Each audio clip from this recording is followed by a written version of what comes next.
10월 마지막 주일을 맞이하고 주 앞에 나와 예배한 여러분들 주님의 이름으로 환영하고 축복합니다. 옆에 있는 분들하고 함께 인사합니다. 믿음으로 사느라고 수고하셨습니다. 한 번 더 할까요? 한 달 승리를 축하합니다. 8월에도 승리하는 삶이 되시기를 바랍니다. 아멘. 여러분들은 가장 무서운 것이 무엇입니까? 사람마다 나라마다 조금씩 좀 다른 것 같습니다. 저에게 가장 무섭다 그럴까요? 그런 것들이 좀 몇 가지가 있는데 가만히 이렇게 말씀을 준비하면서 한번 이제 좀 어려서부터 지금까지 살아오면서 내가 무서워했던 게 뭐가 있나 한번 찾아봤어요. 그랬더니 첫째가 깊은 물이 무서웠어요. 지금도 무섭습니다. 깊은 물, 계곡, 바다, 강, 뭐 이런 거 있죠. 아마 여기 계신 분들은 계곡이 나를 부른다, 바다가 나를 부른다, 강이 나를 부른다 좋아하는 사람들이 있습니다. 수영 잘하는 사람들. 중2 때 중고등부 여름 수련회를 이제 안산에서 그때 당시는 이 영흥도가 이렇게 뭐 차를 가지고 가는 시대가 아니었고 인천인가 송도 어디서 배를 타고 갔어요.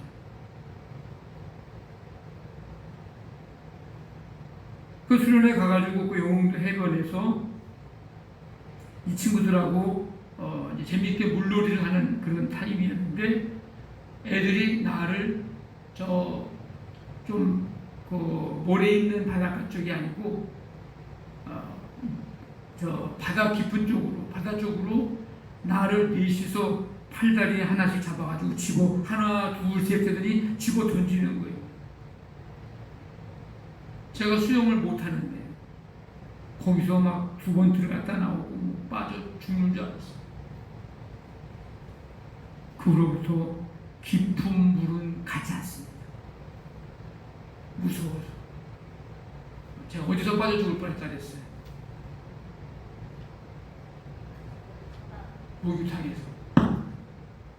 목욕탕에서 빠져 죽을 뻔했어요.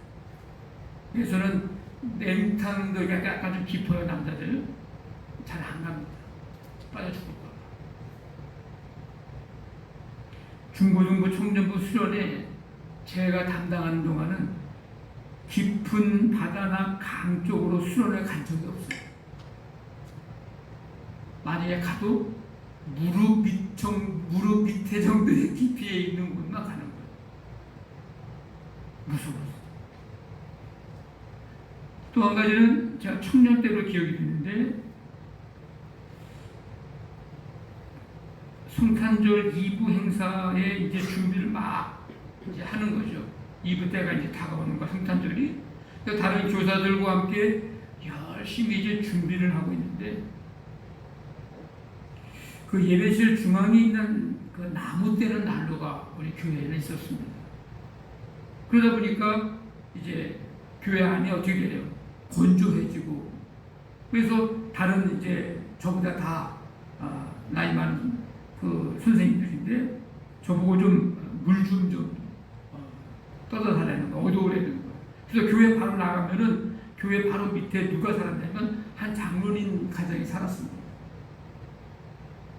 근데 그 집에 가서 물을 얻으러 가려고 이제 나가면서 이제 좀 어두운 저녁이었어요.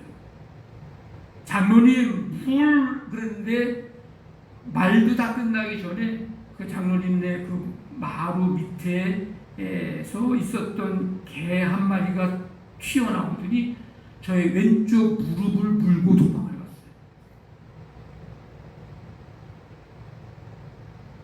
여러분 아팠을까요? 안 아팠을까요? 개가 작은 개가 아니었어요. 얼마나 아팠는지. 지금도 집 대문이나 집 안에 묶어놓은 그 큰 개들, 거리에 막 걸어다니는 개들 있잖아. 보면은 무서워. 제가 신방 다니고 그럴 때, 뭐 요즘에 계속 도시에는 그렇지만, 마차도 있을 때도 그렇고, 또 저 기름동에 살 때도 단독주택에 뭐 개들이 있는 집도 막 있잖아요. 못 들어가. 주인이 나와서 개 다 집어넣고 막 이제 그런 다음에 그러면 이제 무서워. 제가 춘 목회지 아차도에서 목회할 때 길바닥, 방바닥, 천장 기어다니는 젓가락만한 지네가 얼마나 무서운지. 이 도시에는 뭐 못 볼 거예요. 지네가 나타났다 그러면 그날은 잠 못 자는 날입니다. 집 안에 있는 불은 다 켜놔요. 그건 어두우면 나타나고. 어느 하루는 이렇게 자려고 누웠는데 삭삭삭삭삭 소리가 들리는 거예요. 그래가지고 얼른 불을 켜봤더니 천장에 젓가락만한 지네가 이렇게 기어가는 거죠. 그 소리가 그 고요한 밤에 들리는 거예요. 소름 끼치고. 그거 잡아야 잠이 옵니다.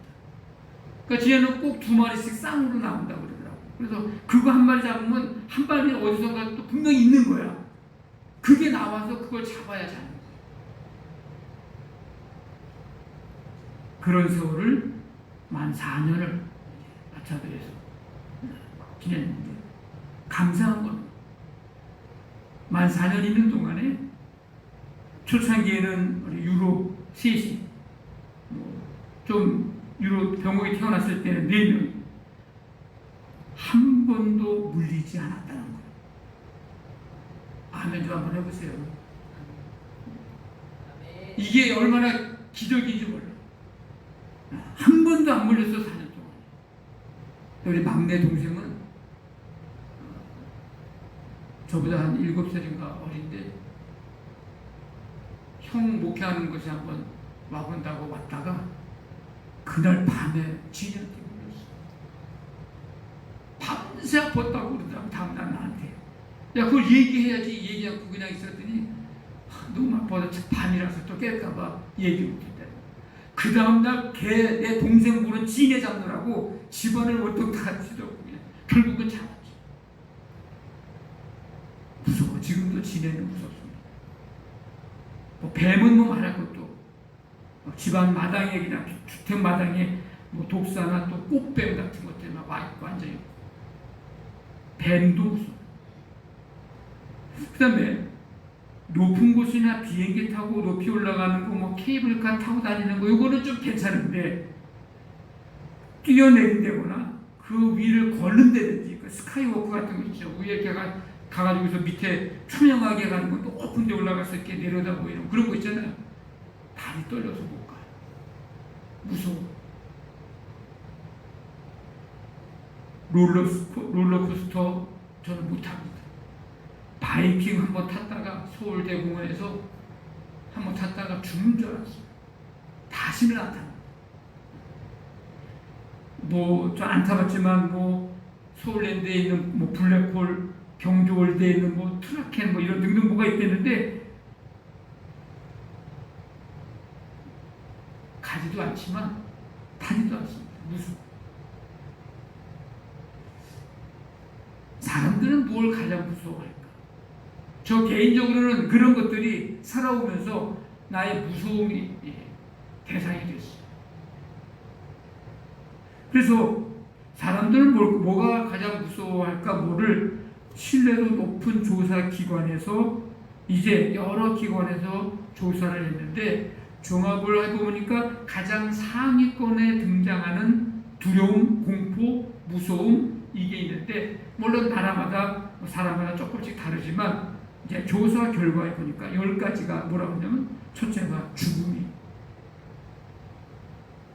두 번째는 뱀, 세 번째는 높은 곳, 네 번째는 거미, 다섯 번째는 질병, 여섯 번째는 대중 앞에서 말하기, 일곱 번째는 깊은 물, 익사, 여덟 번째는 불, 아홉 번째는 밀폐 공간. 현대인들이 많이 무서워하는 것 중에 하나. 열 번째가 군중 혼잡한 공간. 이게 이제 조사기관에서 얘기하는 대표적인 사람들이 무서워하는, 공포스럽게 여기는 순입니다. 여러분들은 가장 무서워하는 게 뭡니까? 오늘 말씀을 통해서 예수님이 물으셨다 이제 두 번째 시간으로 어찌하여 무서워하느냐. 예수님이 질문하신 이 말씀을 통해서 오늘 은혜를 받고자 합니다. 오늘 말씀에도 무서워하는 장면이 등장을 합니다. 예수님이 본격적인 사역을 이제 시작하시면서 제자들을 부르셨어요. 온 갈릴리에 다니시면서 이제 가르치시고 복음을 전파하시고 고치시는 이런 사역을 감당하셨는데 이 소문이 이방 땅 수리아 지역까지 쫙 퍼지고 갈릴리, 데가볼리, 아래로는 예루살렘, 유대, 요단강 건너편 수많은 사람들이 이제 예수님을 따릅니다.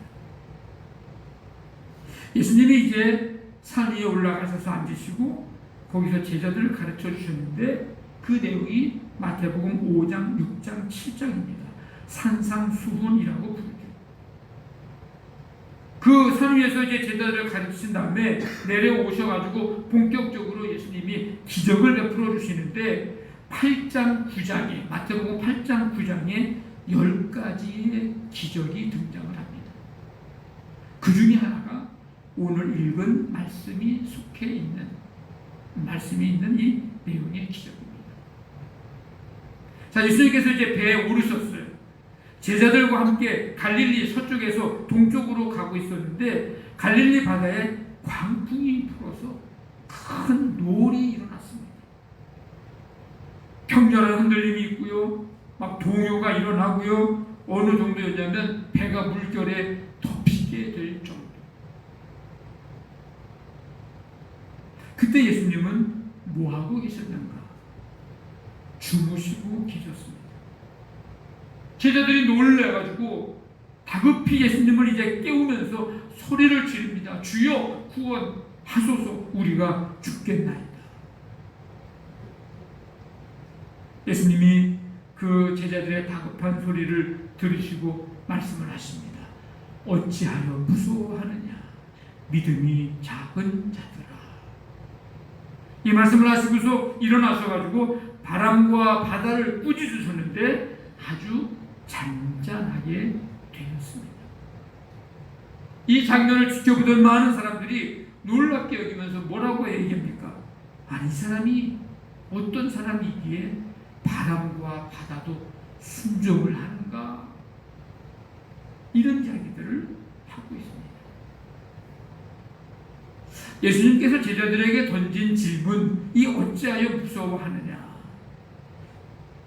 제가 이 말씀을 가만히 예수님의 질문을 생각해 보면서 아니, 제자들이 무서워서 두려워서 놀라서 다급하게 말했던 주여 구원하여 주옵소서, 우리가 죽겠습니다, 이렇게 했으면 거기에 대한 대답으로 어찌하여 무서워하느냐, 이 말이 맞는 대답인가? 이런 생각을 하게 됩니다. 왜냐하면 배를 타고 가는데 돌풍이 불어요. 파도가 막 좌우에서 높이 막 일어나요.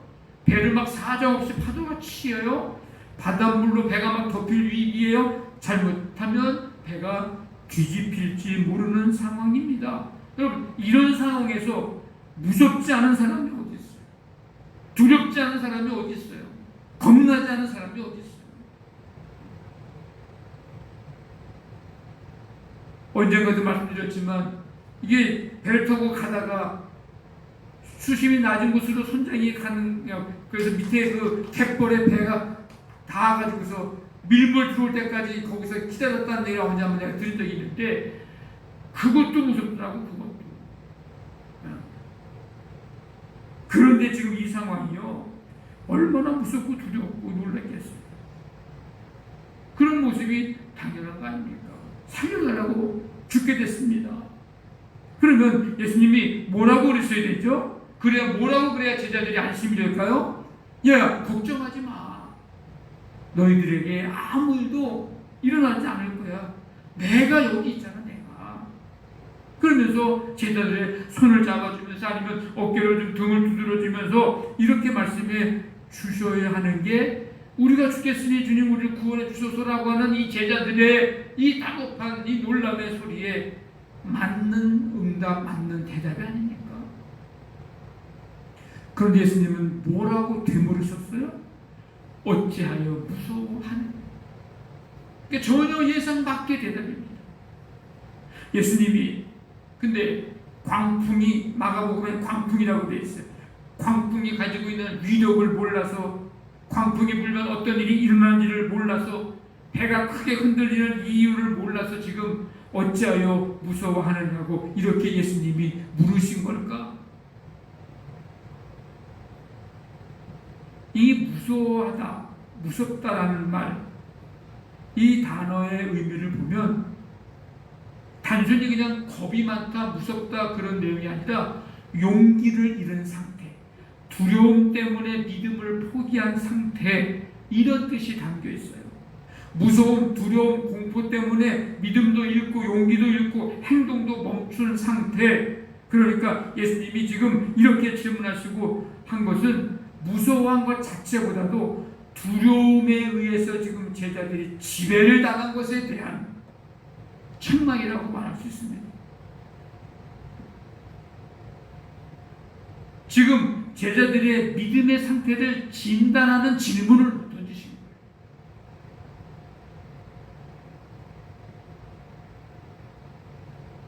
거예요. 어찌하여 무서워하느냐의 이 질문을 통해 문제의 초점을 광풍에서, 풍랑에서 제자들의 마음으로 옮기신 거예요. 초점을.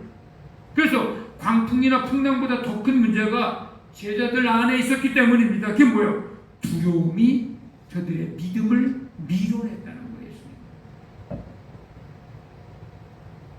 풍랑은 밖에 있었지만 두려움은 안에 있었습니다. 풍랑은 배를 흔들었지만 두려움은 제자들의 믿음을 흔들었습니다. 그래서 예수님은 질문을 하신 다음에 이렇게 말씀하신 거예요. 믿음이 작은 자들아. 믿음이 없는 자들아 라고 말씀하시지 않고 믿음이 작은 자들이라고 말씀하셨어요. 믿음이 있었기 때문이죠. 근데 광풍 풍랑 앞에서 그 믿음이 아무 효력이 못 누린 거예요. 믿음보다 두려움이 더 컸던 거예요. 믿음의 크기보다 두려움의 크기가 더 컸던 겁니다. 그러니까 예수님께 찾아와서 부르짖을 정도의 믿음은 있었지만 바다와 풍랑을 다스리시는 분의 주님 주권까지 온전히 신뢰하지 못하는 한계를 보여주고 있는 제자들에게 말씀하시는 거예요. 어찌하여 무서워하느냐? 믿음이 작은 자들아. 그러니까 예수님이 정말 묻고 싶었던 질문은 제자들이 왜 무서워하고 있는지가 아니라 너희는 나를 누구라고 지금 믿고 있느냐라는 거예요. 왜? 예수님이 누구인지를 분명히 알고 믿고 있었다면 광풍과 풍랑을 보는 눈이 달라졌기 때문이죠.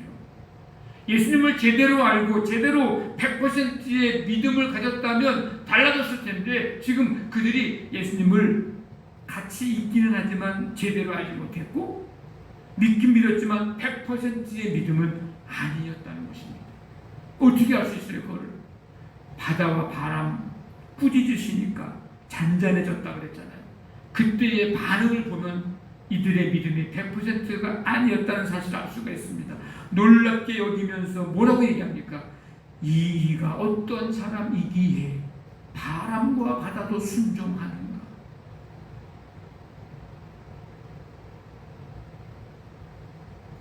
잘 몰랐던 거예요. 100%의 믿음이 아니었던 거예요. 그러니까 믿음이 작은 자들아 어찌하여 무서워하느냐. 여러분 갈릴리 바다에 갑자기 광풍이 불고 풍랑이 일듯 우리의 삶에도 광풍이 불기도 하고 풍랑이 일기도 합니다. 그래서 불안을 삼고 불안을 안고 사는 삶이 바로 우리의 인생이 아닙니까? 우리의 삶에도 예측할 수 없는 풍랑이요 너무 많아요. 청년들은요, 취업, 결혼, 경제적 부담, 미래의 불확실성, 비교, 경쟁, 이런 풍랑이요 계속해서 불어옵니다. 중년쯤 되면요, 자녀 교육, 부모 부양, 직장 스트레스, 육체적인 약해짐, 노후 준비 등등의 다양한 또 그 시대의 풍랑이 또 불어와요. 노년들은요, 질병, 그래서 연세 드신 분들 보면 약 한 움큼씩 안 드시는 분이 없어요. 약으로 사시는 거예요. 외로움이요, 배우자의 죽음, 삶의 의미, 노년 시대에 또 불어오는 광풍이 풍랑이 있어요. 인간들 모두에게 관계 속에서 오는 풍랑, 실패, 상실, 예기치 못한 사건, 사고, 죽음에 대한 두려움, 모든 인간들에게 다가오는 풍랑이에요. 대부분이 내가 통제할 수 없는, 내가 원하지 않는 때에 일어나고, 그래서 더 불안하고, 이런 일들로 인해 내가 가진 것이 무너질 수도 있고 잃어버릴 수도 있다는 것 때문에 더 불안해합니다. 그래서 끊임없이 생각하게 되는 것은, 나 이러다가 혼자 남겨지는 거 아니야? 나만 그런 거 아닌가? 오늘만이 아니라 계속 그러면 어떡하지? 라고 하는 불안의 연속성의 삶을 살아가고 있습니다. 이 풍랑이 모양과 크기, 시기가 다를 뿐 누구에게나 찾아옵니다. 그런데 오늘 본문을 보면 아주 흥미로운 사실은 배에 예수님이 타고 계셨다는 것입니다. 뭘 할 수 있어요? 뭘 알려주는 거예요? 예수님을 믿는다고 어려움이 없거나 광풍이 비켜가거나 풍랑이 없어지는 것은 아니라는 거예요. 예수님이 계셔도, 함께 타고 계신 배에도 풍랑은 일어날 수 있다는 것을 보여주고 있습니다. 근데 문제는 풍랑이 문제가 아니고, 바다가 문제가 아니고, 파도가 문제가 아니고, 바람이 아닙니다. 예수님은 폭풍보다 믿음을 먼저 보셨다는 것입니다. 우리도 살아가면서 끊임없이 묻습니다. 왜 이런 일이 생겼나? 왜 이런 일이 나에게 생겼는가? 하지만 예수님은 우리에게 오히려 되묻습니다. 그 일보다 더 중요한 질문이 있다. 너는 왜 두려워하느냐? 무서워하느냐? 불안해하느냐? 예수님은 우리의 환경보다 믿음을 먼저 보십니다. 예수님의 관심은 폭풍보다 제자들의 믿음입니다. 우리의 믿음입니다. 예수님은 제자들에게 믿음을 갖기를 원하셨습니다. 어떤 믿음이요? 광풍 앞에서 느꼈던 두려움보다 더 큰 믿음, 풍랑 앞에서 느꼈던 불안보다 더 큰 믿음, 바다와 풍랑을 다스리시는 예수님께 모든 주권을 드리며 온전히 신뢰하는 믿음. 예수님은 제자들에게 이 믿음이 있기를, 그들이 이 믿음 갖기를 원하셨습니다. 그래서 어찌하여 무서워하느냐? 믿음이 작은 자들아. 이 대답을, 이 응답을 예수님이 하신 것입니다. 어찌하여 무서워하느냐? 이 질문은 배 밖에서, 육지에서 계신 예수님이 광풍을 만나가지고 무서워 두려워 떨고 있는 저 바다 위에 있는 제자들에게 질문한 게 아니고, 지금 제자들과 배 안에 함께하고 계신 예수님이 물으신 질문입니다. 멀리 떨어져가지고 저기서 지금 풍랑 만나가지고 막 그냥 정신없이 아우성치고 있는 제자들에게 야야 왜 무서워해? 그렇게 말씀하신 게 아니고, 지금 배 안에 같이 계시면서 함께 하신 예수님이 물으신 질문이라는 거예요. 그렇다면 이 질문, 오늘 내 삶에, 내 곁에 함께 계시는 예수님이 우리가 청년의 때, 중년의 때, 노년의 때, 삶의 전 과정 그때마다 시시때때로 다가오고 불어오는 예측할 수 없는 그 풍랑으로 인해 무서워하고 두려워하고 있는 우리 모두에게 물으시는 질문입니다. 어떤 질문이요? 무엇을 더 크게 보고 있느냐? 라고 물으시는 질문이에요. 문제를 크게 보고 있느냐? 주님을 크게 보고 있느냐? 그리고 이 질문은 너는 지금 너희와 누가 함께 있다는 것을 잊고 있느냐고 물으시는 거예요. 우린 주님이 나와 함께 내 안에 계시면서도 때때로 우리는 잊고 살아가거든요. 그래서 묻고 계신 거예요. 내가 너와 함께 하고 있는데 뭘 무서워하고 있느냐? 창조주, 구원자, 참 피난처이신 내가 너와 함께 하지 않느냐? 내가 이 배에 함께 타고 있는데 왜 혼자인 것처럼 두려워하느냐? 왜 폭풍만 보고 나를 잊어버렸느냐? 그리고 이 질문은 언제까지 두려움이 너를 지배하도록 내버려 두겠느냐? 라고 물으시는 질문이에요. 우리가 두려워할 만한 일들은요, 항상 찾아오고 항상 곁에 있습니다. 어쩌면 매일매일인지도 몰라요. 중요한 것은 나의 마음과 생각과 행동과 말이 그것들이 나의 언행심사를 지배하지 않도록 해야 합니다. 믿음은요, 두려움이 없는 상태가 아니고요, 두려움보다 예수님을 더 신뢰하는 게 믿음입니다. 그러니까 예수님의 질문은 언제까지 두려움이 너를 지배하도록 내버려 둘 거야?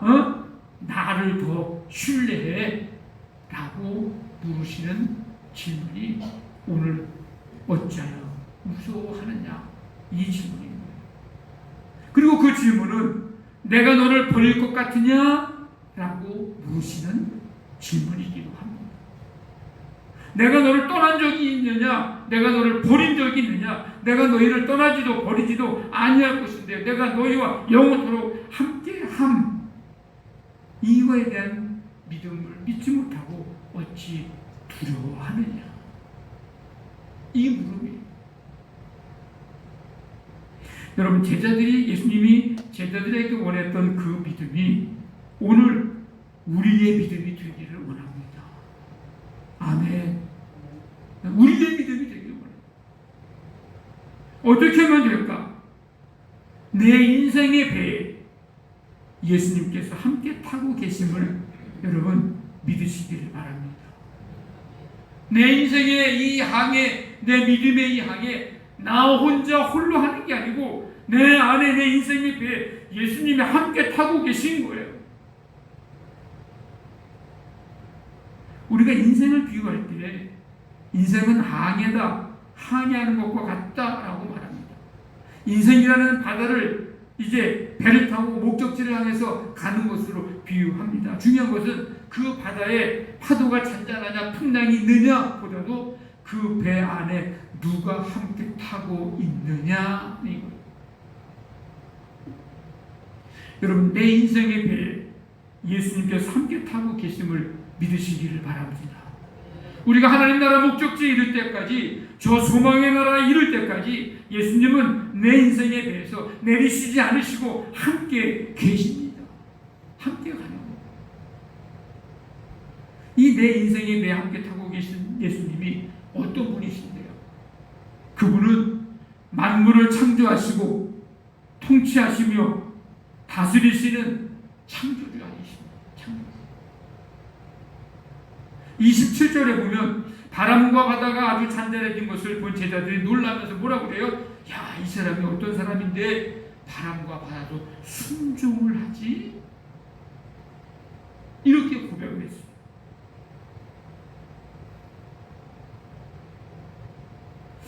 역시 예수님이셔.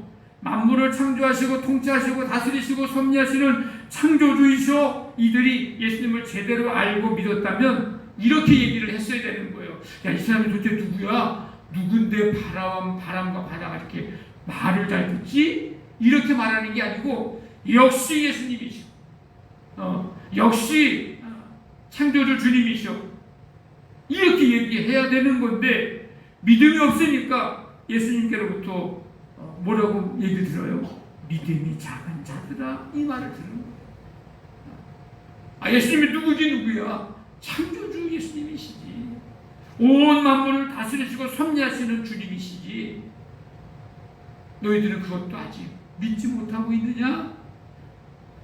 내 인생에 왜 함께 동행하시고 계시는 예수님은 바로 그런 분입니다. 그런 분. 그 분이 지금 우리와 함께 이 인생의 항해, 이 믿음의 항해 함께 하고 계신 거예요. 그분은 어떤 분이에요? 인생의 풍랑 속에서도 거할 수 있는, 피할 수 있는 참된 평안이자 구원자이십니다. 큰 광풍이 일어나고 물결이 배에 부딪히고 물이 배에 들어 가득했을 때 예수님은 바람을 꾸짖으시고 바다를 향해서 잠잠하라 고요하라 명령을 하셨어요. 그랬더니 바람이 그치고 아주 잔잔해졌습니다. 예수님은 우리의 죄라는 가장 큰 폭풍을 해결하시기 위해서 이 땅에 오셨습니다. 그래서 예수님이 겪으신 가장 큰 폭풍은 뭐예요? 십자가입니다. 배신, 조롱, 채찍, 못박힘, 가시면류관, 찔림이라는 이 폭풍을 십자가 위에서 고스란히 다 겪으셨어요. 도망가지 않으셨어요. 끝까지 순종하셨어요. 왜? 우리를 살리기 위해서. 죄라는 가장 큰 폭풍 속에서 우리를 구원하시기 위해서. 그래서 예수님은요, 폭풍 바깥에서 우리를 부르시는 분이 아니고, 야 거기 있지 말고 일로 와 일로 와 손짓만 하시는 분이 아니고, 폭풍 속에서 함께 계셔서 함께 하시고 그 거센 인생의 풍랑과 죄악 가운데서 우리를 건져내신 구원자 예수님이십니다. 그분이 지금 내 인생의 배 안에 함께 계시고 같이 가고 계십니다. 그러니까 어찌하여 두려워하느냐? 두려워하지 말라는 거죠. 시편 46편에 하나님은 우리의 피난처시요 힘이시니 환난 중에 만날 도움이시라. 그러므로 땅이 변하든지 산이 흔들려 바닷 가운데 빠지든지 바닷물이 솟아나고 뛰놀든지 그것이 넘침으로 산이 흔들릴지라도 우리는 두려워하지 아니하리로다. 우리의 진정한 피난처, 구원자 주님이 우리와 함께 계십니다. 찬송가 70장에 보니까 피난처 있으니 환난을 당한 자 이리 오라. 땅들이 변하고 물결이 일어나 산 위에 넘치되 두렵지 않네.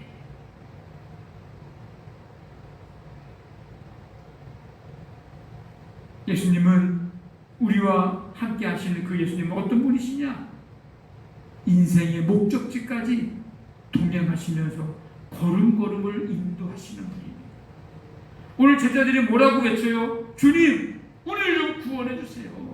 우리가 지금 죽게 됐습니다.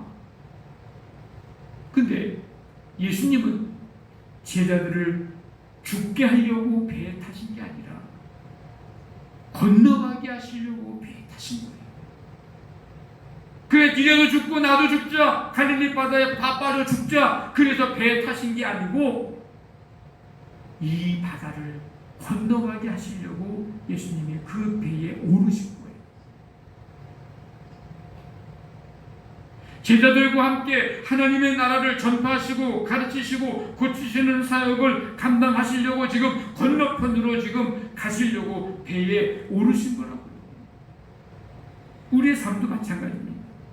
주님은 우리를 풍랑 속에 버려두시는 분이 아니라 풍랑을 지나 목적지까지 동행하시고 인도하시는 분, 우리의 믿음의 여정 속에 동행하시며 하나님 앞에 서는 그날까지 반드시 우리를 인도하시는 분, 그 예수님이 지금 우리와 함께 가고 계신 겁니다.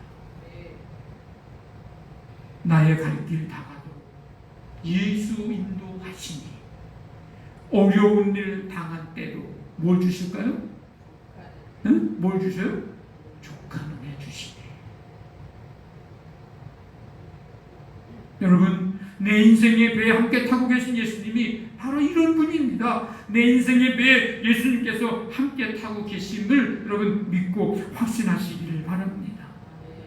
내 삶에 우리의 곁에 창조주, 섭리자, 구원자, 인도자 되신 예수님, 그분이 우리와 함께 계십니다. 이 믿음이 있어야 광풍보다 더 크신 예수님, 풍랑보다 더 크신 예수님이 보이는 거예요. 그럴 때 이 세상 살아가는 동안에 어떤 풍랑이 일어도 우리의 삶을 위협하며 입 벌려 달려들어도 우리는 두려워하지 않게 됩니다. 성도 여러분, 지금 여러분의 삶에 어떤 풍랑이 있습니까? 건강의 풍랑, 경제의 풍랑, 자녀의 풍랑, 관계의 풍랑, 실패의 풍랑, 상실의 풍랑, 아니 그 어떤 풍랑이 불어와도 그것들을 바라보며 두려움에 지배당하지 말고 그 풍랑보다 크신 주님, 창조주 섭리하시는 예수님, 구원자이신 예수님, 동행하시며 걸음걸음을 인도하시는 예수님, 그 예수님을 믿음으로 바라보면서 담대히 한 걸음 한 걸음 끝까지 걸어가시는 귀한 복된 믿음의 삶이 되시기를 주님의 이름으로 간절히 축원합니다. 아멘.